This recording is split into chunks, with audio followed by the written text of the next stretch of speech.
Features അവറിലേക്ക് സ്വാഗതം. പ്രധാന വാർത്തകൾ. വെല്ലും ഉൾക്കരുത്. Malabar TMT 500D steel bars. നവമാധ്യമങ്ങളിൽ നേതാക്കന്മാരുടെ കൊമ്പുകോർക്കൽ തുടരുന്നു. ഉമ്മൻചാണ്ടിയുടെ രാഷ്ട്രീയം ഉഡായിപ്പെന്ന് VS. നുണപ്രചാരണം നിർത്തിയില്ലെങ്കിൽ കേസ് കൊടുക്കുമെന്ന് മുഖ്യമന്ത്രി. പിണറായിയോട് ചെന്നിത്തലയുടെ 10 ചോദ്യങ്ങൾ. സംവാദങ്ങൾ അന്തസ്സുള്ളതാകണമെന്ന് ഓർമ്മിപ്പിച്ച് കോടിയേരി. പ്രധാനമന്ത്രി പങ്കെടുത്ത ചടങ്ങിൽ സുപ്രീം കോടതി ചീഫ് ജസ്റ്റിസ് വിങ്ങിപ്പൊട്ടി. Average disposal of an Indian judge is 2,600 cases, whether it is a munsif or a Supreme Court judge.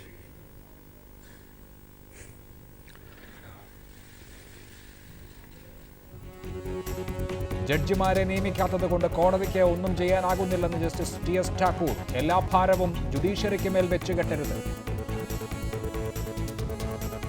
ലണ്ടനിലേക്ക് കടന്ന വിജയ് മല്യയെ തിരിച്ചെത്തിക്കാൻ നടപടി തുടങ്ങി. പാസ്പോർട്ട് റദ്ദാക്കി. അലിഗഡ് സർവകലാശാലയിൽ വെടിവയ്പിൽ വിദ്യാർത്ഥി മരിച്ചു. സംഭവം വിദ്യാർത്ഥി സംഘർഷത്തിനിടെ. വിമാനയാത്രയ്ക്കിടെ കന്നയ്യകുമാറിനെ മർദ്ദിച്ചു. തെരഞ്ഞെടുപ്പിൽ പ്രസ്ഥാനത്തിന് ഗുണം ചെയ്യുന്നവർക്ക് വോട്ട് ചെയ്യാൻ ആഹ്വാനം ചെയ്ത് കാന്തപുരം AP അബൂബക്കർ മുസല്ലിയാർ. ഒരു മുന്നണിക്ക് മാത്രമായി പിന്തുണയില്ല. മണ്ണാർക്കാട്ടെ ലീഗ് സ്ഥാനാർത്ഥി N ഷംസുദ്ദീനെ തോൽപ്പിക്കണമെന്നും കാന്തപുരം. മലപ്പുറം വളാഞ്ചേരിയിൽ വാഹനാപകടത്തിൽ 3 മരണം, ഒരാൾക്ക് ഗുരുതര പരുക്ക്. അപകടം റോഡരികിൽ നിന്നവർക്ക് മേൽ ലോറി പാഞ്ഞു കയറി. തെരഞ്ഞെടുപ്പ് പ്രചരണം ചൂടുപിടിക്കുന്നതിനിടയിൽ സാമൂഹിക മാധ്യമങ്ങളിൽ പോർമുഖം തുറന്ന നേതാക്കൾ. തന്റെ ചോദ്യങ്ങൾക്ക് മുഖ്യമന്ത്രിക്ക് ഉത്തരമില്ലെന്ന് VS ഇന്ന് ഫേസ്ബുക്കിൽ പോസ്റ്റിട്ടു. ഉഡായിപ്പ് ഉമ്മൻചാണ്ടിയുടെ രാഷ്ട്രീയ അന്തസത്തയാണെന്ന് VS പറയുന്നു. അതേസമയം പിണറായിയോട് 10 ചോദ്യങ്ങളുമായി രമേശ് ചെന്നിത്തലയുടെ ഫേസ്ബുക്ക് കുറിപ്പും പുറത്തിറങ്ങി. ഉമ്മൻചാണ്ടിയുടെ ചോദ്യങ്ങൾക്ക് ഞാൻ മറുപടി നൽകണം, എന്നാൽ എൻ്റെ ചോദ്യങ്ങൾക്ക് ഉമ്മൻചാണ്ടി മറുപടി നൽകുന്നുമില്ല. ഇക്കാര്യം ചൂണ്ടിക്കാട്ടിയാണ് VSന്റെ ഇന്നത്തെ ഫേസ്ബുക്ക് പോസ്റ്റ്. ഈ ഉഡായിപ്പ് ഉമ്മൻചാണ്ടിയുടെ രാഷ്ട്രീയത്തിന്റെ ആകെ അന്തസത്തയാണെന്ന് VS വിമർശിക്കുന്നു. കഴിഞ്ഞ ദിവസങ്ങളിൽ ഉന്നയിച്ച ചോദ്യങ്ങൾ ഇന്നത്തെ Facebook പോസ്റ്റിലും VS ആവർത്തിക്കുന്നുണ്ട്. Info park, ആക്രിവിലക്ക്, smart സിറ്റിക്ക് വിറ്റുതുലയ്ക്കാൻ ഉമ്മൻചാണ്ടി എന്തുകൊണ്ട് ശ്രമിച്ചു എന്നാണ് VSന്റെ ആദ്യ ചോദ്യം. ഉമ്മൻചാണ്ടി ഗവൺമെന്റിന് IT എന്നാൽ ഇന്റർനാഷണൽ തട്ടിപ്പെന്നാണ്. വ്യാജ സന്യാസി സന്തോഷ് മാധവന്റെ പാഠത്തിലാണ് ഉമ്മൻചാണ്ടിയുടെ IT വികസനം. 1992 മാർച്ചിൽ പാമോലിൻ അഴിമതി ആരോപണം നിയമസഭയിൽ ഉയർന്ന ദിവസങ്ങളിൽ സഭയിൽ ഒരക്ഷരം ഉരിയാടാതിരുന്നിട്ട് അന്നത്തെ മുഖ്യമന്ത്രി കരുണാകരനെ രക്ഷിക്കാൻ താനാണ് പോരാടിയത് എന്ന് ഉമ്മൻചാണ്ടി പറഞ്ഞത് പച്ചക്കള്ളമല്ലേ? ചാരക്കേസിൽ കരുണാകരനെ സ്ഥാനഭ്രഷ്ടനാക്കാൻ അന്നത്തെ ധനമന്ത്രി ഉമ്മൻചാണ്ടി ആഹ്വാനം നടത്തുന്നതിന്റെ വീഡിയോ ചിത്രം പുറത്തു വന്നിട്ടും രേഖ എവിടെയെന്ന് ചോദിച്ച് ഒളിപ്പില്ലായ്മ കാണിച്ചില്ലേ എന്നും VS ഫേസ്ബുക്ക് പോസ്റ്റിൽ ചോദിക്കുന്നു. അതേസമയം പിണറായിയോട് 10 ചോദ്യങ്ങളുമായി രമേശ് ചെന്നിത്തലയും രംഗത്തെത്തി. ലാവ്ലിൻ വിഷയത്തിൽ VSന്റെ ഇപ്പോഴത്തെ നിലപാടുകളോട് യോജിക്കുന്നുണ്ടോ എന്നാണ് രമേശിന്റെ ആദ്യ ചോദ്യം. TP കേസിൽ തന്റെ പഴയ നിലപാട് തന്നെയാണ് ഇപ്പോഴുമെന്ന VSന്റെ പ്രസ്താവനയെ എങ്ങനെ നോക്കിക്കാണുന്നു? മദ്യനയത്തിൽ VSും യെച്ചൂരിയും താങ്കളുടെ നിലപാടിനോട് പ്രകടിപ്പിച്ച ശക്തമായ എതിർപ്പിനെക്കുറിച്ച് പിണറായിക്ക് എന്തു പറയാനുണ്ട് എന്നും രമേശ് ചെന്നിത്തല ഫേസ്ബുക്ക് പോസ്റ്റിൽ ചോദിക്കുന്നു. റിപ്പോർട്ടർ, തിരുവനന്തപുരം. സോഷ്യൽ മീഡിയ വഴിയുള്ള സംവാദങ്ങൾ അന്തസ്സുറ്റതാക്കാൻ ശ്രദ്ധിക്കണമെന്ന് കോടിയേരി ബാലകൃഷ്ണൻ. തെരഞ്ഞെടുപ്പ് കാലമായതിനാൽ UDFനെതിരായ ജനവികാരം ഉണർത്തും വിധം BJPയെ ഒറ്റപ്പെടുത്തും വിധമുള്ള അഭിപ്രായ രൂപീകരണമാണ് നടത്തേണ്ടത്. വികാരപ്രകടനം നടത്തുന്ന വേദിയായി സോഷ്യൽ മീഡിയയെ മാറ്റാതിരിക്കുകയാണ് അഭികാമ്യമെന്ന് കോടിയേരി ബാലകൃഷ്ണൻ പറഞ്ഞു. അഭിപ്രായ രൂപീകരണത്തിന് കഴിയുന്ന വിധത്തിൽ ഇടതുപക്ഷ ചിന്താഗതികൾ പ്രചരിപ്പിക്കാനും സമൂഹത്തിൻ്റെ മാറ്റത്തിന് വേണ്ടിയും സോഷ്യൽ മീഡിയയിൽ ഇടപെടാനാണ് ഇടതുപക്ഷ പ്രവർത്തകന്മാർ ശ്രദ്ധിക്കേണ്ടത്. സംവാദങ്ങൾ എല്ലാം അന്തസ്സുറ്റ സംവാദങ്ങളാക്കി മാറ്റാൻ പ്രത്യേകം ശ്രദ്ധിക്കണം. ഓരോരുത്തരുടെ വികാര പ്രകടനങ്ങൾ നടത്തുന്ന ഒരു വേദിയാക്കി സോഷ്യൽ മീഡിയയെ ഉപയോഗിക്കുന്നത് വ്യക്തിപരമായി ആത്മസംതൃപ്തി അടയാൻ കഴിയും എന്നതിൽ കവിഞ്ഞ് നമ്മുടെ സമൂഹത്തിനോ നമ്മുടെ പ്രസ്ഥാനത്തിനോ ഒരു നേട്ടവും അതുവഴി ഉണ്ടാകാൻ പോകുന്നില്ല എന്ന് മനസ്സിലാക്കിക്കൊണ്ട് വേണം ഈ രംഗത്ത് ഇടപെടാൻ. ചർച്ചയിൽ പങ്കെടുക്കുന്നത് മുതിർന്ന മാധ്യമപ്രവർത്തകൻ Shri BRP Bhaskar, Deshabhimani associate editor Shri PM Manoj, Sangh Parivar അനുകൂല ആക്ടിവിസ്റ്റ് രാഹുൽ ഈശ്വർ, രാഷ്ട്രീയ നിരീക്ഷകൻ ഫക്രുദ്ദീൻ അലി, കോൺഗ്രസ് നേതാവ് മാത്യു കുഴൽനാടൻ, പരിസ്ഥിതി പ്രവർത്തകനും അഭിഭാഷകനുമായ ഹരീഷ് വാസുദേവൻ എന്നിവരാണ്. ആദ്യം ശ്രീ BRP ഭാസ്കർ, സമൂഹ ശൃംഖലകൾ ഇപ്പോൾ ഒരു തെരഞ്ഞെടുപ്പ് പ്രചരണ മാധ്യമമായി മാറിയിരിക്കുകയാണ്. മുതിർന്ന നേതാക്കൾ തന്നെ ഈ സാമൂഹിക ശൃംഖലകളിൽ ഇടപെട്ടുകൊണ്ട് വർത്തമാനം പറയുന്നു. ആ ഇടപെടൽ പക്വതയുള്ള പോസിറ്റീവായ ഒന്നാണോ ഈ ഘട്ടത്തിൽ? ഇവിടെ ഇപ്പോൾ നാം കാണുന്നത് വളരെ കാര്യമായിട്ട് മറ്റ് മേഖലകളിൽ മറ്റ് വേദികൾ ഉപയോഗിച്ചുകൊണ്ട് നടത്തിയ ചർച്ചകൾ സോഷ്യൽ മീഡിയയിൽ കൂടി ഇപ്പോൾ നടക്കുന്നു. അതിനെ വീണ്ടും പ്രിന്റ് മീഡിയയിലേക്കും ഇലക്ട്രോണിക് മീഡിയയിലേക്കും ഒക്കെ കൊണ്ടുവന്നിട്ട് അതിനുള്ളതിലധികം പ്രാധാന്യം കൽപ്പിക്കുന്ന ഒരു സാഹചര്യമാണ് ഞാൻ കാണുന്നത്. യഥാർത്ഥത്തിൽ രാഷ്ട്രീയ പ്രസ്ഥാനങ്ങള്, രാഷ്ട്രീയ നേതാക്കള് രാഷ്ട്രീയ ഇഷ്യൂസ് ജനങ്ങളുടെ മുമ്പിൽ കൊണ്ടുവരികയും ചർച്ച ചെയ്യുകയും ചെയ്യുന്നതിന് പകരം വളരെ പെരിഫറലായിട്ട് കാണാവുന്ന പാർശ്വ ഇതുള്ള ചില കാര്യങ്ങളൊക്കെ എടുത്തിട്ട് പഴയ കാര്യങ്ങള് 20 കൊല്ലവുമായിട്ട് നടക്കുന്ന കേസുകളുടെ കാര്യങ്ങളും ഒക്കെ എടുത്തിട്ട് ഇങ്ങനെയുള്ള ഒരു ചർച്ച ഉണ്ടാക്കുന്നു. അത് വായിച്ച് രസിക്കാൻ കൊള്ളാം എന്നുള്ളതല്ലാതെ അതിനെന്ത് വാർത്താ പ്രാധാന്യമാണോ ഉള്ളതെന്ന് എനിക്ക് മനസ്സിലാക്കാൻ കഴിയുന്നില്ല.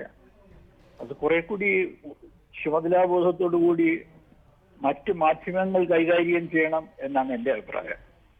ഇതിൽ ശ്രീ BRP ഭാസ്കർ, ഇവിടെ ഒരു 20-25% വരുന്ന വോട്ടർമാരെ സ്വാധീനിക്കാൻ നിശ്ചയമായും ഈ സൈബർ മീഡിയ ക്യാമ്പയിന് സാധിക്കുമല്ലോ. പക്ഷേ നമ്മൾ ഈ ഏറ്റവും മുതിർന്ന നേതാക്കൾ അടക്കമുള്ളവരുടെ സൈബർ മീഡിയ ഇടപെടൽ കാണുമ്പോൾ അവരെങ്ങനെയാണോ അണികളോട് ഒരു പൊതുസമ്മേളനത്തിൽ സംസാരിക്കുന്നത്, അല്ലെങ്കിൽ അവരുടെ പാർട്ടിക്കാരായ ജനക്കൂട്ടത്തോട് എങ്ങനെയാണോ സംസാരിക്കുന്നത്, ആ പ്രസംഗം എഴുതുന്ന മാതിരി തന്നെ ഉള്ള കുറിപ്പുകൾ അവരുടെ സാമൂഹ്യ മാധ്യമങ്ങളിൽ വരുന്നു, അണികൾ അത് പ്രചരിപ്പിക്കുന്നു എന്നുള്ള നിലയ്ക്ക് അപ്പുറത്തുള്ള ഒരു ഇടപെടൽ നടത്താൻ കഴിയുന്നില്ലല്ലോ. എങ്ങനെയാണ് ഒരു തെരഞ്ഞെടുപ്പ് പ്രസംഗം അതേപടി ഒരു സോഷ്യൽ മീഡിയ മെറ്റീരിയലായി മാറുന്നത്?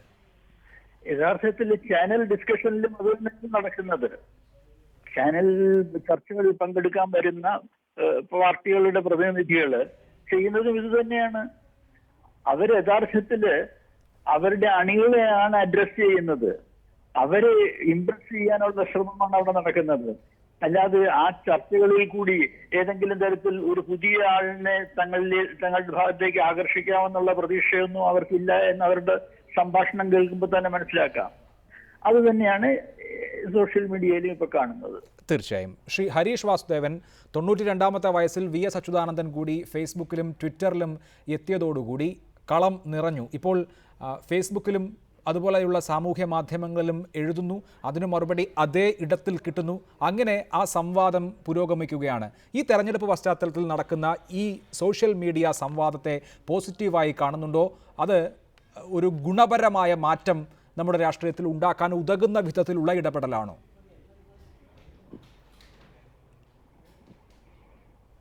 ശ്രീ ഹരീഷ്.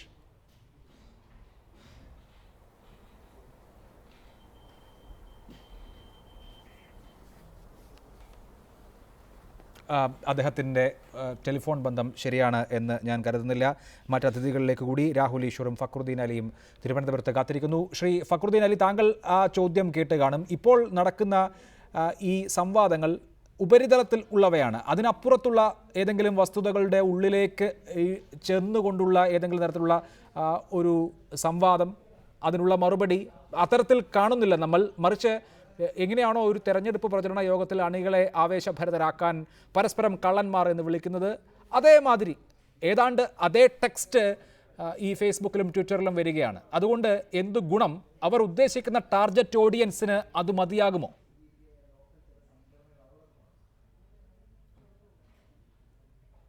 അതിന്ന് സഖാവ് കോടിയേരി ബാലകൃഷ്ണൻ തന്നെ പറഞ്ഞിട്ടുണ്ട്, നമുക്ക് വികാര പ്രകടനം നടത്താനുള്ള ഒരു ഉപാധിയല്ല ഇത്. സത്യത്തിൽ കാര്യമായ ഡിസ്കഷൻ ഡിബേറ്റുകളോ ആണ് നടക്കേണ്ടത്. വികാര പ്രകടനം നടത്തി കഴിഞ്ഞാൽ നമുക്കോ നമ്മൾ പ്രതിദാനം ചെയ്യുന്ന പ്രസ്ഥാനത്തിനോ അല്ലെങ്കിൽ അതുപോലെ തന്നെ ഈ പറയുന്ന സമൂഹത്തിനോ ഒരു ഗുണം ഉണ്ടാവില്ല എന്നാണ് സഖാവ് കോടിയേരി പറഞ്ഞിരിക്കുന്നത്. വളരെ കൃത്യമാണ്. നമ്മളിപ്പോൾ ഇന്ന് നടക്കുന്ന ഡിബേറ്റുകൾ അത്രത്തോളം മോശമെന്ന് ഞാൻ പറയില്ല. ഇപ്പോൾ അടൂർ ഗോപാലകൃഷ്ണൻ്റെ പത്മരാജൻ്റെ ഇന്ന സിനിമകൾ തമ്മിലുള്ള വ്യത്യാസമാണ്. IV ശശിയേട്ടൻ്റെ പക്ക സിനിമകൾ പോലെയുള്ള അല്ലെങ്കിൽ കലാപ അൻസാറിൻ്റെ സിനിമകൾ പോലെയുള്ളതല്ല ഇപ്പം VSൻ്റെ ആണെങ്കിലും തോമസ് ഐസക്കിൻ്റെ ആണ്. ഇതൊരു പത്മരാജൻ സിനിമകളുടെ ഒരു ക്ലാസ്സൊക്കെ ആയതുകൊണ്ട് എന്ന് വെച്ചാൽ മധ്യവക്തിയാണ്, ഇതിന് രണ്ടിനിടയിൽ നിൽക്കും. എന്നാൽ അടൂർ സിനിമകളുടെ ഒരു ക്ലാസ് ഉണ്ട് എന്ന് ഞാൻ പറയുന്നില്ല. പക്ഷേ അടൂർ സിനിമകളുടെ ക്ലാസ്സുള്ള ഡിസ്കഷൻ പലയിടത്തും നടക്കുന്നുണ്ട്, പല ഗ്രൂപ്പുകളുണ്ട്. നമ്മൾ രാഹുലൊക്കെ അതിൽ സജീവമായി പങ്കെടുക്കാറുണ്ട്. കോഴിക്കോട് എൻ്റെ അളിയനായ സുദീപൊക്കെ അതിശക്തമായിട്ട് അത്തരം ഡിസ്കഷൻ നടത്തുന്നതാണ്. പക്ഷേ അത്തരം ഡിസ്കഷനുകൾ പൊതുവേ വളരെ കുറവാണ്. എന്നാൽ പൊതുവേ എന്താ പറയുക, വളരെ ഇറാഷണൽ ആയിട്ടുള്ള സില്ലി ആയിട്ടുള്ള വിഷയങ്ങൾ ചർച്ച ചെയ്യുന്ന പൊതുവായിട്ടുള്ള സാധാരണ പൊതു രാഷ്ട്രീയ സംവാദങ്ങളിൽ നിന്ന് മാറി ഐസക്കിന്റെയും അതുപോലെ തന്നെ സഖാവ് കോടിയേരി, സഖാവ് പിണറായി, അതുപോലെ തന്നെ സഖാവ് വി എസ് എല്ലാം വന്നതോടുകൂടി കുറച്ചും കൂടി സീരിയസ്നെസ് വന്നിട്ടുണ്ട്. ഇത് നമ്മൾ കുറച്ചും കൂടി മുന്നോട്ട് കൊണ്ടുപോകേണ്ടത് കൂടിയാണ്. അതാണ് താങ്കളുടെ അഭിപ്രായം. തുടരുക. ശ്രീ ഹരീഷ് വാസുദേവൻ, 2008 ബരാക് ഒബാമ ആദ്യമായി വൈറ്റ് ഹൗസിലേക്ക് മത്സരിക്കുമ്പോൾ അദ്ദേഹം മാറ്റം എന്ന ആശയത്തെ സംവദിക്കാൻ വലിയ തോതിൽ സോഷ്യൽ മീഡിയയെ ഉപയോഗിച്ചിരുന്നു. അതിൽ ഗുണപരമായ ഫലം നേടുകയും ചെയ്തു. അതേമാതിരി തന്നെ മധ്യവർഗ നഗര വോട്ടുകളെ സ്വാധീനിക്കാൻ നരേന്ദ്രമോദിക്കും അദ്ദേഹത്തിൻ്റെ സൈബർ ടീമിനും കഴിഞ്ഞ ലോക്സഭാ തെരഞ്ഞെടുപ്പിൽ സാധിച്ചിരുന്നു. അതേമാതിരി മധ്യവർത്തികളായ നിഷ്പക്ഷരായ വോട്ടർമാരെ, ഇലക്ട്രേറ്റിനെ സ്വാധീനിക്കാൻ കഴിയുന്ന വിധത്തിൽ സോഷ്യൽ മീഡിയയെ ഗുണപരമായി ഉപയോഗിക്കാൻ നമ്മുടെ നേതാക്കൾക്ക് സാധിക്കുന്നുണ്ടോ?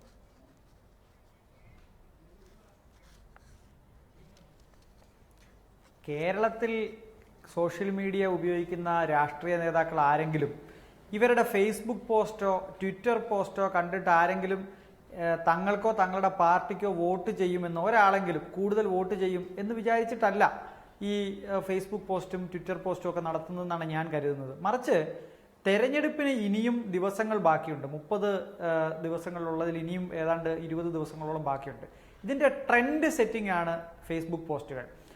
നിങ്ങൾ ഇത്രയധികം ഫേസ്ബുക്കിൽ ഒരു ഏറ്റവും പ്രധാനപ്പെട്ട നേതാവിന് ആകെ കിട്ടുന്ന അണികളേക്കാൾ അതിൻ്റെ 4 ഇരട്ടിയോ അല്ലെങ്കിൽ 10 ഇരട്ടിയോ പ്രേക്ഷകരുള്ള ചാനലുകൾ എന്തിനാണ് തെരഞ്ഞെടുപ്പ് സമയത്ത് രാഷ്ട്രീയ നേതാക്കൾ ഇടുന്ന പോസ്റ്റുകൾ പെട്ടെന്ന് തന്നെ വൈറലാക്കുകയും സജീവമായി ചർച്ചയ്ക്കെടുക്കുകയും ലൈവ് ഡിസ്കഷനിലേക്ക് പോവുകയും ചെയ്യുന്നത്? അപ്പോൾ അത് അവരുടെ ഒരു എക്സ്റ്റൻഷനായി കണക്കാക്കപ്പെടുന്നത് കൊണ്ടും അതുവഴി ഒരു ട്രെൻഡ് സെറ്റ് ചെയ്യാമെന്ന് വിചാരിച്ചും അവരുടെ ഏതെങ്കിലുമൊക്കെ രാഷ്ട്രീയ തെരഞ്ഞെടുപ്പ് യോഗങ്ങളിൽ പറയുകയും പറഞ്ഞിട്ട് ക്ലിക്കാകാതിരിക്കുകയും ചെയ്യുന്ന ചില പോയിന്റുകൾ സസൂക്ഷ്മമായി അത് മാത്രം എടുത്ത് ചർച്ച ചെയ്യാൻ കൊണ്ടുവരാനും മീഡിയയെ മുഴുവൻ അതിലേക്ക് ഫോക്കസ് ചെയ്യാനുമുള്ള ഒരു വേദിയായിട്ടാണ് ഇവരെല്ലാം ഉപയോഗിക്കുന്നത്. ഇപ്പം നോക്കൂ, കേരളം ഈ തെരഞ്ഞെടുപ്പിനെ നേരിടുമ്പോൾ UDF സർക്കാരിൻ്റെ മന്ത്രിമാർ വലിയ പ്രതിസന്ധിയിലാണ്, വലിയ പ്രശ്നത്തിലാണ്. കാരണം എല്ലാ തെരഞ്ഞെടുപ്പിലും എന്ന പോലെ ഭരണകക്ഷി മന്ത്രിമാരാണ് സ്വാഭാവികമായിട്ടും വലിയ ചോദ്യങ്ങളെ നേരിടുക. ഈ ചോദ്യങ്ങളെല്ലാം ആളുകൾ ഇങ്ങോട്ട് ചോദിക്കുന്നതിന് പകരം അങ്ങോട്ട് ചോദ്യങ്ങൾ ഉന്നയിച്ചുകൊണ്ട് ശ്രീ ഉമ്മൻചാണ്ടിയും ശ്രീ വി എം സുധീരനും ശ്രീ രമേശ് ചെന്നിത്തലയും ഒക്കെ ഈ തെരഞ്ഞെടുപ്പ് സംവാദങ്ങളെ ഒരു പ്രതിപക്ഷത്തിനെതിരായിട്ടുള്ള ചോദ്യങ്ങൾ ഉന്നയിച്ചുകൊണ്ടുള്ള ചർച്ചാവേദിയാക്കി മാറ്റാനാണ് ഈ ഫേസ്ബുക്ക് ക്യാമ്പയിൻ കഴിഞ്ഞ ഒരാഴ്ചയായിട്ട് ഉപയോഗിക്കുന്നത്.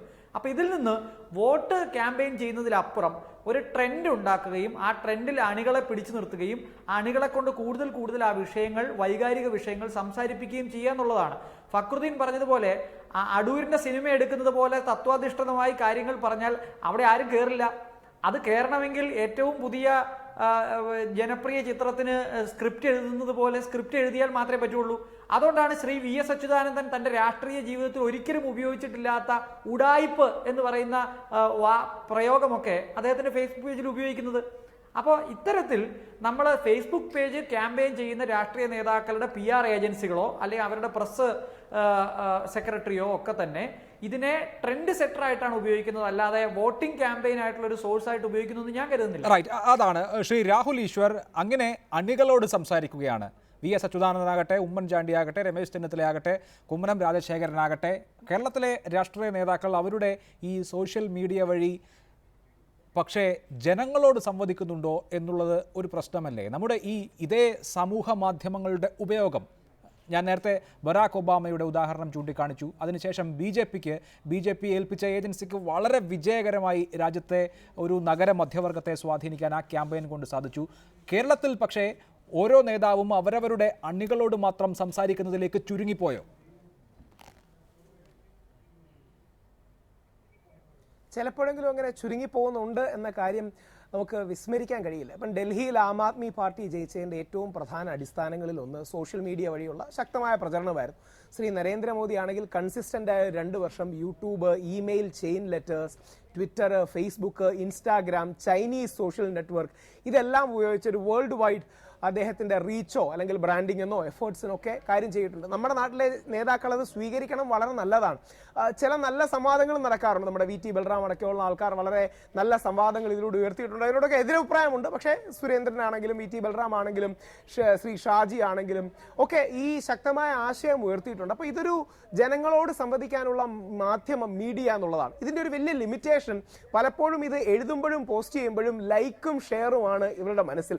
ശ്രീ ഫക്രുദ്ദീൻ പറഞ്ഞതുപോലെ കണ്ടന്റ് റിച്ച് ആയ സ്റ്റാറ്റിസ്റ്റിക്സും ഡേറ്റയും ഉള്ള വളരെ ഇൻഡെപ്ത് ആയിട്ടൊരു മാറ്ററിലേക്ക് പോയാൽ പലപ്പോഴും കയ്യടി നേടില്ല, ലൈക്ക് നേടില്ല, ഷെയർ നേടില്ല. എത്ര ലൈക്ക് ഉണ്ട്, എത്ര ഷെയർ ഉണ്ടെന്ന് കൃത്യമായി എല്ലാവർക്കും അറിയാൻ കഴിയും. അതുകൊണ്ടൊരു അനാവശ്യ പോപ്പുലിസം എന്ന രീതിയിലേക്ക് പോകുന്നു എന്ന് ഫക്രുദ്ദീനും ഹരീഷും ഒക്കെ ചൂണ്ടിക്കാണിച്ച ആ ഒരു വിഷയം ഇതിനകത്തുണ്ട്. ഡെപ്ത് കുറച്ച് കുറവാണ്.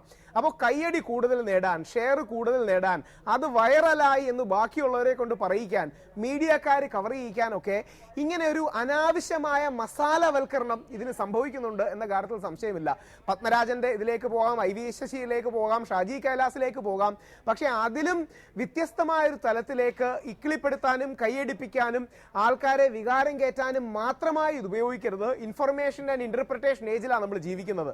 നമുക്ക് എഗ്രി ചെയ്താലും ഇല്ലെങ്കിലും ഈ ഇൻഫർമേഷനും ഇന്റർപ്രിട്ടേഷൻ വാർഫെയർ ആണ് ലോകത്തെല്ലായിടത്തും എല്ലാ രാഷ്ട്രീയ പാർട്ടികളും, കമ്മ്യൂണിസ്റ്റുകാരും കോൺഗ്രസ്സുകാരും ബി.ജെ.പിക്കാരും ഒക്കെ തമ്മിൽ നടക്കുന്നത്. ഇപ്പോൾ ഒരു പൊട്ടൻഷ്യൽ ഓഡിയൻസിലേക്ക് എത്താൻ, നിഷ്പക്ഷ വോട്ടുകളെയും മനസ്സുകളെയും സ്വിങ് ചെയ്യാൻ, മാധ്യമ അജണ്ടകൾ സെറ്റ് ചെയ്യാനൊക്കെ ഇത് ഒരുപാട് ഉപയോഗിക്കാം. അതിനെ കുറെ കൂടെ കണ്ടന്റ് റിച്ച് ആയിട്ട്, ചിലപ്പോൾ ഒക്കെ കുറെ കൈയടിക്കൊക്കെ വേണ്ടി പറയേണ്ടി വരും, ഇല്ലെന്നല്ല, പക്ഷേ കണ്ടന്റ് റിച്ച് കൂടെ ആയി ഉപയോഗിച്ചാൽ അതൊരു ഇൻഫോംഡ് ഡെമോക്രസിയിലെ അല്ലെങ്കിൽ ഇൻഫോംഡ് ഡിസിഷൻ മേക്കിംഗിലേക്കും എൻലൈറ്റൻ ഡെമോക്രസിയിലേക്കും നമ്മളെ കൊണ്ടുപോകും. Right. Shri B R Bhaskar, നിരവധി നാളുകളിലായി സമൂഹ മാധ്യമങ്ങളിൽ വളരെ സജീവമായിട്ടുള്ള ആളാണല്ലോ താങ്കൾ. ഇവിടുത്തെ രാഷ്ട്രീയ നേതാക്കൾക്ക് അവരുടെ അണികളോടല്ലാതെ പൊതുസമൂഹത്തോട് സംവദിക്കാൻ ഈ തെരഞ്ഞെടുപ്പ് കാലത്തല്ല, ഏത് കാലത്തായാലും സാമൂഹ്യ മാധ്യമങ്ങളിലൂടെ കഴിഞ്ഞിട്ടുണ്ടോ? അങ്ങനെ കഴിയാറുണ്ടോ?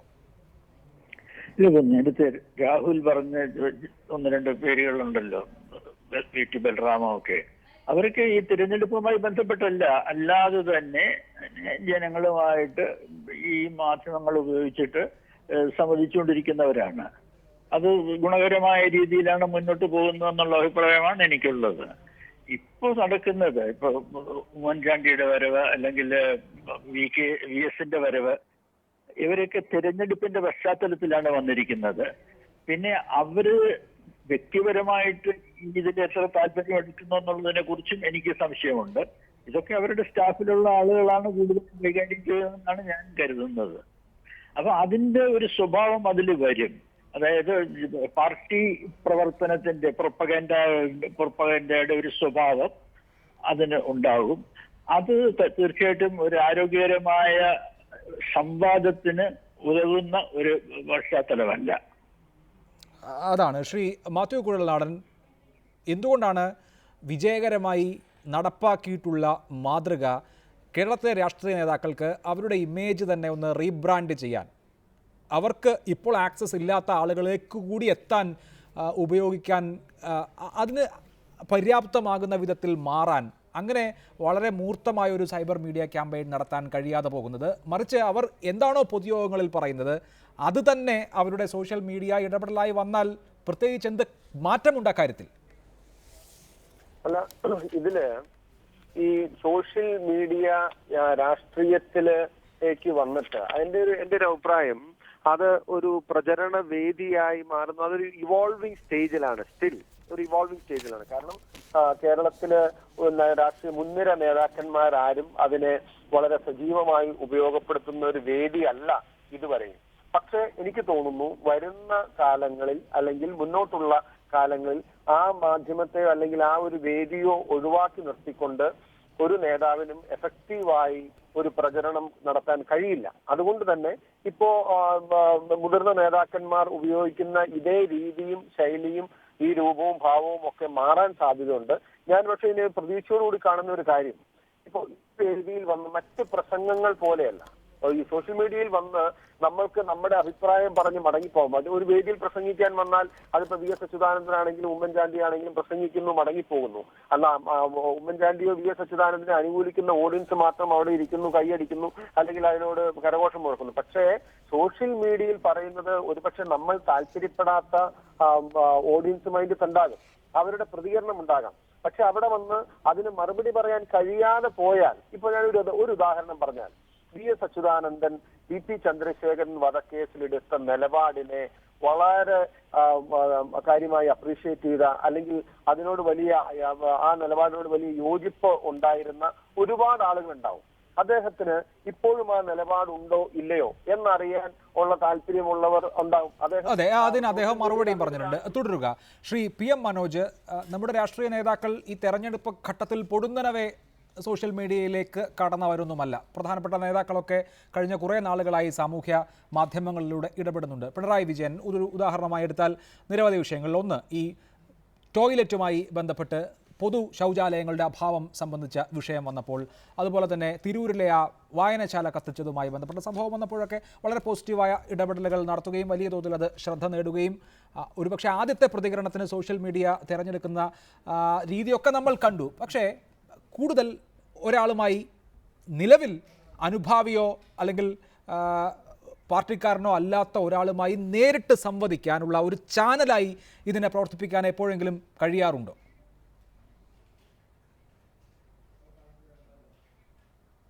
ഒരു ചാനലായി എന്നല്ല, ഒരുപാട് ചാനലുകൾ ഒന്നായി ഇതിനെ ഉപയോഗിക്കണം എന്നതാണ് പ്രശ്നം. സോഷ്യൽ മീഡിയയിൽ മാത്രം ഇടപെട്ട് കഴിഞ്ഞാൽ ആരും, ഈ ഫേസ്ബുക്കിലും അതുപോലെ ട്വിറ്ററിലും ഈ രാഹുൽ ഈശ്വർ പറഞ്ഞ പോലെ ഒരുപാട് മേഖലകൾ പ്ലാറ്റ്ഫോംസ് ഉണ്ട്.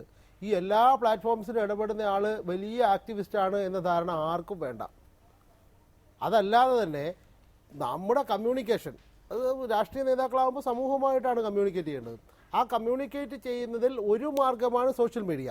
പക്ഷേ സോഷ്യൽ മീഡിയയുടെ ഒരു പ്രധാനപ്പെട്ട ഒരു ഗുണം, അതിൽ സോഷ്യൽ മീഡിയയിൽ നാം ഇടപെട്ടാൽ അത് കൃത്യമായി സോഷ്യൽ ഓഡിറ്റിങ്ങിന് വിധേയമാകുന്നു എന്നതാണ്.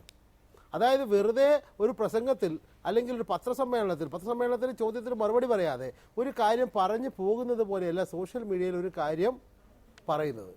അങ്ങനെ ഒരു കാര്യം തെറ്റായ കാര്യമാണ് പറഞ്ഞതെങ്കിൽ അത് തെറ്റാണ് എന്ന് സ്ഥാപിക്കാൻ പിന്നീട് ലക്ഷക്കണക്കിന് ആളുകൾ അതിന് പിന്നാലെ വരും. അതുകൊണ്ട് തന്നെ സോഷ്യൽ മീഡിയ അതിൻ്റെ ജനാധിപത്യത്തിൻ്റെ പരമോന്നത വേദിയാണ് സോഷ്യൽ മീഡിയ എന്നൊന്നും കരുതുന്ന ആളല്ല ഞാൻ.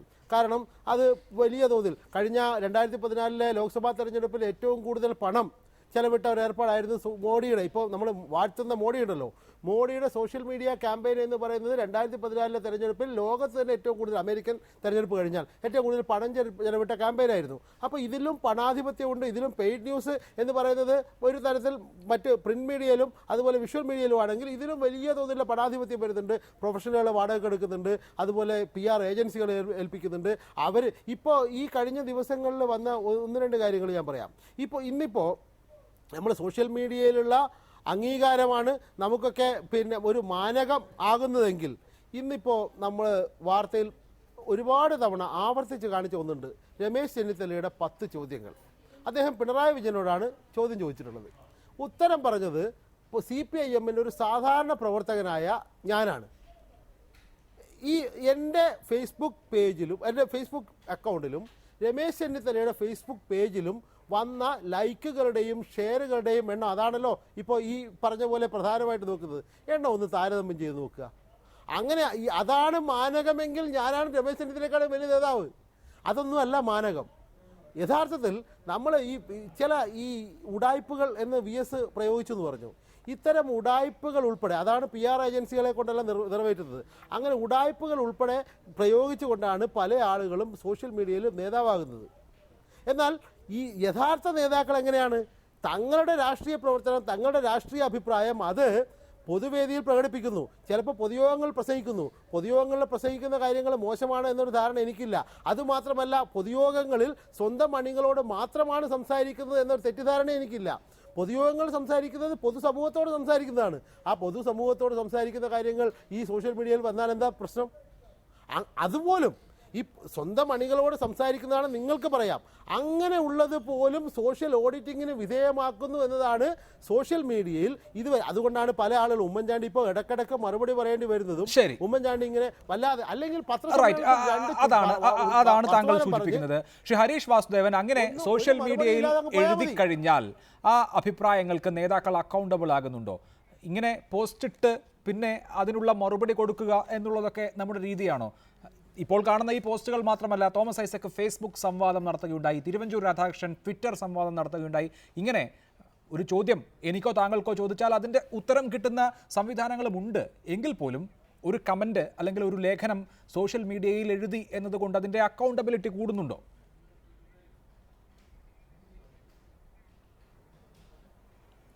അല്ല, സോഷ്യൽ മീഡിയ ഉപയോഗിക്കുമ്പോൾ ശ്രീ PM മനോജ് പറഞ്ഞതുപോലെ മറ്റേത് സ്പേസിലും നിങ്ങൾ പറഞ്ഞ സംഗതി അത് ഒരു ഫോർമാറ്റിൽ, അത് ഇൻ റൈറ്റിംഗ് ആയിക്കോട്ടെ, ഇൻ വീഡിയോ ആയിക്കോട്ടെ, ഇൻ വോയിസ് ആയിക്കോട്ടെ, അതൊരു ഫോർമാറ്റിൽ ഈ പ്ലാറ്റ്ഫോമിൽ എത്തുമ്പോൾ കൂടുതൽ അക്കൗണ്ടബിലിറ്റി കൈവരുന്നുണ്ട്. തീർച്ചയായിട്ടും ഉണ്ട്. ഇപ്പോൾ ഇടതുപക്ഷത്തിൻ്റെയും ഐക്യജനാധിപത്യ മുന്നണിയുടെയും ഈ ഇലക്ഷൻ മാനിഫെസ്റ്റോ താരതമ്യം ചെയ്തുകൊണ്ട് കഴിഞ്ഞ 2-3 ദിവസങ്ങളായി ഡോക്ടർ തോമസ് ഐസക് നടക്കുന്ന ഫേസ്ബുക്ക് സംവാദം, അതിൻ്റെ കീഴിൽ പോസ്റ്റ് ചെയ്യപ്പെടുന്ന കമൻറ്റുകൾ വായിച്ച് അദ്ദേഹം അതിന് മറുപടി പറയുന്നുണ്ട്. ഞാൻ ഒരൊറ്റ ഉദാഹരണം സൂചിപ്പിക്കാം. ശ്രീ പിണറായി വിജയൻ, അദ്ദേഹം കേരളത്തിലെ CPM-ന്റെ അനിഷേധ്യനായ നേതാവാണ്. അദ്ദേഹത്തെ പറ്റി അദ്ദേഹം ഫേസ്ബുക്കിൽ ഇടുന്ന ഫേസ്ബുക്ക് പോസ്റ്റിന് ഞാൻ ഇടുന്ന പല പോസ്റ്റുകളിൽ അത്രയും ലൈക്ക് കിട്ടാറില്ല. അപ്പം ശ്രീ മനോജ് പറഞ്ഞതുപോലെ അദ്ദേഹത്തെക്കാൾ വലിയ നേതാവാണെന്ന് ഞാൻ തെറ്റിദ്ധരിച്ചിട്ടുണ്ടെങ്കിൽ ഞാൻ ഏറ്റവും വലിയ മൂഢനാണ്. പക്ഷേ അദ്ദേഹം ഒരു പർട്ടിക്കുലർ വിഷയത്തിൽ പ്രതികരിക്കാൻ വൈകിയപ്പോൾ അദ്ദേഹത്തിന്റെ പ്രതികരണം വന്നില്ല. നിങ്ങൾ ശ്രദ്ധിച്ചോ എന്ന് ചോദിച്ച് ഞാനൊരു ഫേസ്ബുക്ക് പോസ്റ്റ് ഇട്ടിരുന്നു. അത് ശ്രീ സന്തോഷ് മാധവന്റെ ഭൂമി ഇടപാടുമായി ബന്ധപ്പെട്ട് ബാക്കി എല്ലാവരും പ്രതികരിച്ചപ്പോൾ പിണറായി വിജയൻ എന്തുകൊണ്ട് പ്രതികരിച്ചില്ല എന്ന് ചോദിച്ചപ്പോൾ തൊട്ടടുത്ത മണിക്കൂറിൽ ശ്രീ പിണറായി വിജയന്റെ ഫേസ്ബുക്ക് പോസ്റ്റ് അപ്ഡേറ്റ് ചെയ്യപ്പെടുകയും അദ്ദേഹം അതിനെ ശക്തമായി വിമർശിക്കുകയും ചെയ്തു. ഞാൻ വിചാരിക്കുന്നത് ശ്രീ മനോജാണോ എന്നറിയില്ല, ആരോ ഒരാൾ ഇക്കാര്യം ശ്രീ പിണറായി വിജയന്റെ ശ്രദ്ധയിൽപ്പെടുത്തുകയും അല്ലെങ്കിൽ മറ്റേതെങ്കിലും സംവിധാനത്തിലൂടെ അദ്ദേഹം അറിയുകയും അദ്ദേഹം അതിൽ പ്രതികരണം കൃത്യമായി വരികയും ചെയ്തു എന്നുള്ളതാണ്. ഏറ്റവും വലിയൊരു രാഷ്ട്രീയ നേതാവിന് പോലും ഫേസ്ബുക്കിൽ തൻ്റെ ഈ നിലപാട് പറയേണ്ടതുണ്ട് എന്ന് ചിന്തിപ്പിക്കുന്ന തരത്തിൽ അദ്ദേഹത്തെ കൊണ്ടോ അല്ലെ അദ്ദേഹത്തിൻ്റെ കൂട്ടാളികളെ കൊണ്ടോ ചിന്തിപ്പിക്കുന്ന തരത്തിലേക്ക് കേരളത്തിലെ സോഷ്യൽ മീഡിയ മാറിയിട്ടുണ്ട്. ശ്രീ നരേന്ദ്രമോദി അദ്ദേഹം UPA സർക്കാരിനെതിരെ ഏറ്റവും കൂടുതൽ ഉന്നയിച്ച ആക്ഷേപം പെട്രോളിന്റെ വില കുറയ്ക്കുന്നില്ല എന്നും ശക്തമായി UPAക്കെതിരായി അദ്ദേഹം ഉന്നയിച്ച ട്വിറ്റർ ഒക്കെ ഉണ്ട്. അദ്ദേഹം ഇപ്പോൾ പ്രധാനമന്ത്രിയായപ്പോൾ ഏറ്റവും കൂടുതൽ അദ്ദേഹത്തെ വേട്ടയാടുന്ന അദ്ദേഹത്തിന്റെ പഴയ ട്വിറ്റർ അക്കൗണ്ടിന്റെ സ്ക്രീൻഷോട്ടുകളാണ്. അപ്പോൾ ഈ അക്കൗണ്ടബിലിറ്റി എന്നും ഉണ്ടാവും. സുരേഷ് ഗോപി ഒരു സിനിമയിൽ പറഞ്ഞ ഡയലോഗാണ് രാജ്യസഭാ അംഗത്വം എന്ന് പറഞ്ഞാൽ അത് വില കൊടുത്ത് വാങ്ങുന്ന ഒന്നാണെന്ന് പറയുന്നത് ഒരു വീഡിയോയാണ് ഇപ്പോൾ അദ്ദേഹത്തിനെതിരായി വൈറലായിക്കൊണ്ടിരിക്കുന്നത്. അപ്പോൾ ഈ സോഷ്യൽ മീഡിയ ആരെയും വിടുന്നില്ല. അത് പിണറായി വിജയനെ ആയാലും ഉമ്മൻചാണ്ടി ആയാലും VS അച്യുതാനന്ദനെ ആയാലും ഒരു സുരേഷ് ഗോപിയെ ആയാലും നാളെ എന്നെ ആയാലും ഈ സോഷ്യൽ മീഡിയയിൽ നിങ്ങൾ വന്നിട്ടുണ്ടെങ്കിൽ നിങ്ങൾ ഓഡിറ്റിംഗിന് വിധേയമായിരിക്കും എന്നുള്ളത് ഉറപ്പാണ്.